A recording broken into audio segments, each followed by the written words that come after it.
উষাবাজার গুলিকাণ্ডে মঙ্গলবার ফের কোর্টে তোলা হয় প্রদ্যুৎধর চৌধুরী, সুস্মিতা সরকার এবং বীরচক্র ঘোষকে। মাননীয় আদালত প্রদ্যুৎধর চৌধুরী এবং সুস্মিতা সরকারকে 15 দিনের জেলের নির্দেশ দেন এবং বীরচক্র ঘোষকে 6 দিনের পুলিশ রিমান্ড মঞ্জুর করেন। এ বিষয়ে সংবাদ মাধ্যমের মুখোমুখি হয়ে সরকার পক্ষের আইনজীবী অ্যাডভোকেট শঙ্কর লোধ বিস্তারিত তথ্য তুলে ধরেন।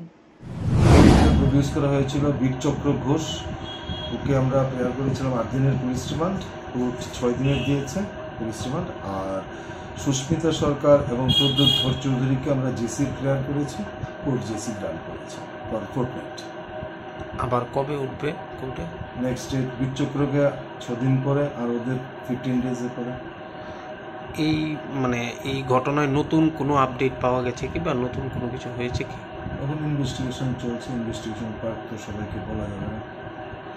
যা আছে যদি অ্যারেস্ট হয় তখন দেখতে পাবে।